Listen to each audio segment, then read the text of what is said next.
ಧರ್ಮಸ್ಥಳದ ಬುರುಡೆ ಪ್ರಕರಣ SIT investigation ಮೂಲಕ ಇದೊಂದು ಷಡ್ಯಂತ್ರ ಪಿತೂರಿ ಅನ್ನೋದು ಗೊತ್ತಾಯಿತು. ಇದೇ ವಿಚಾರಕ್ಕೆ ಸಂಬಂಧಪಟ್ಟಂತೆ Chinnaiah alias mask man alias ಬುರುಡೆ ಚಿನ್ನಯ್ಯನಿಗೆ ಕೊನೆಗೂ ಕೂಡ ಬಿಡುಗಡೆಯ ಭಾಗ್ಯ ಸಿಕ್ಕಿದೆ. ಇವತ್ತು ಜೈಲಿನಿಂದ ಚಿನ್ನಯ್ಯ ರಿಲೀಸ್ ಆಗ್ತಾ ಇದ್ದಾನೆ. ಜಾಮೀನು ಸಿಕ್ಕಿ 24 ದಿನ ಆಗಿತ್ತು. ಯಾರು ಶೂರಿಟಿ ಕೊಡೋದಕ್ಕೆ ರೆಡಿ ಇರಲಿಲ್ಲ ಆತನಿಗೆ. 1 ಲಕ್ಷ ರೂಪಾಯಿ ಬಾಂಡು, ಇಬ್ಬರು ಶೂರಿಟಿ ಸಿಗದೇ ಇರೋ ಹಿನ್ನೆಲೆಯಲ್ಲಿ ಬಿಡುಗಡೆ ಸಿಕ್ಕಿರಲಿಲ್ಲ 24 ದಿನಗಳಿಂದ. ಈಗ 1 ಲಕ್ಷ ರೂಪಾಯಿ ಬಾಂಡು, ಇಬ್ಬರು ಶೂರಿಟಿ ಕೊಟ್ಟಿದ್ದಾರಂತೆ. ಹಾಗಾಗಿ ಇವತ್ತು ರಿಲೀಸ್ ಆಗ್ತಾ ಇದ್ದಾನೆ. ಸೆಪ್ಟೆಂಬರ್ 6ರಂದು ಶಿವಮೊಗ್ಗ ಕೇಂದ್ರ ಕಾರಾಗೃಹಕ್ಕೆ ಶಿಫ್ಟ್ ಆಗಿದ್ದ ಚಿನ್ನಯ್ಯ ಧರ್ಮಸ್ಥಳದ ಪ್ರಕರಣದಲ್ಲಿ ದೂರುದಾರನಾಗಿ ಬಂದು ಆತನೇ ಪ್ರಮುಖ ಆರೋಪಿ ಆಗಿರುವಂಥದ್ದು. ಈತನಿಗೆ ಷರತ್ತುಬದ್ಧ ಜಾಮೀನನ್ನ ಕೋರ್ಟ್ ಕೊಟ್ಟಿತ್ತು. 10-11 ಷರತ್ತುಗಳನ್ನು ಕೂಡ ವಿಧಿಸಿತ್ತು.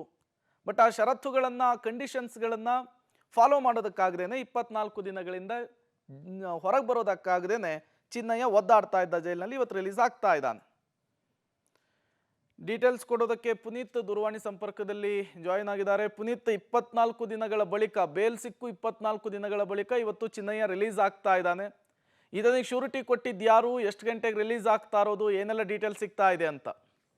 ಪ್ರೇಮ್, ಧರ್ಮಸ್ಥಳ ಬುರುಡೆ ಗ್ಯಾಂಗ್ನ ಪ್ರಮುಖ ಆರೋಪಿಯಾದಂತಹ ಚಿನ್ನಯ್ಯಂಗೆ ಇವತ್ತು ಬಿಡುಗಡೆ ಭಾಗ್ಯ ಸಿಕ್ಕಿರುವಂತದ್ದು. ಈಗಾಗಲೇ ಮಂಗಳೂರು ಕೋರ್ಟ್ ಕೂಡ ಈಗ ಜಾಮೀನು ಕೊಟ್ಟು 24 ದಿನ ಆದ್ರೂ ಕೂಡ ಆತನಿಗೆ ಬಾಂಡ್ ಕೊಡುವಂತದ್ದು ಮತ್ತೆ ಯಾರು ಶೂರಿಟಿ ಕೊಡುವಂತಹ ಕೆಲಸವನ್ನು ಕೂಡ ಯಾರು ಕೂಡ ಮಾಡಿರಲಿಲ್ಲ. ಯಾಕಂತ ಹೇಳಿದ್ರೆ ಆತ ಧರ್ಮಸ್ಥಳ ಗ್ಯಾಂಗ್ನ, ಅದರಲ್ಲೂ ಧಾರ್ಮಿಕ ಕ್ಷೇತ್ರದ ವಿರುದ್ಧ ಸಾಕಷ್ಟು ಒಂದು ಪಿತೂರಿ ಮಾಡಿರುವಂತಹ ಹಿನ್ನೆಲೆಯಲ್ಲಿ ಆತನಿಗೆ ಯಾರು ಕೂಡ ಜಾಮೀನು ಕೊಡೋದಕ್ಕೆ ಮತ್ತೆ ಬಾಂಡ್ 1 ಲಕ್ಷ ಬಾಂಡ್ ಕೊಡೋದಕ್ಕೆ ಕೂಡ ಯಾರು ಕೂಡ ಮುಂದೆ ಬಂದಿರಲಿಲ್ಲ. ಈ ಹಿನ್ನೆಲೆಯಲ್ಲಿ ಇವತ್ತು ಅಂದ್ರೆ 24 ದಿನಗಳ ನಂತರ ಆತನಿಗೆ ಬಾಂಡ್ ಕೊಟ್ಟಿರುವಂತದ್ದು. ಅಂದ್ರೆ ಪ್ರಮುಖವಾಗಿ ಮಂಗಳೂರಿನ ಸ್ಥಳೀಯ ಲೋಕಲಿಸ್ಟ್ ಇದ್ರು ಮಾತ್ರ ಅವರು ಬಾಂಡ್ ಕೊಡ್ಬೇಕು ಅನ್ನುವಂತ ನಿಟ್ಟಿನಲ್ಲಿ ಒಂದು ಷರತ್ತು ಕೂಡ ಹಾಕಿರುವಂತ ನೆಲೆಯಲ್ಲಿ ಇವತ್ತು ಶಿವಮೊಗ್ಗದ ಸೋಗನೆ ಬೆಳೆದಿರುವಂತಹ ಕಾರಾಗೃಹದಿಂದ 7:30 ಸುಮಾರಿಗೆ ಬಿಡುಗಡೆ ಆಗುವ ಎಲ್ಲ ಲಕ್ಷಣ ಕೂಡ ಇರುವಂತದ್ದು. Prem, okay, thank you Puneeth ತಮ್ಮೆಲ್ಲ ಮಾಹಿತಿಗಾಗಿ.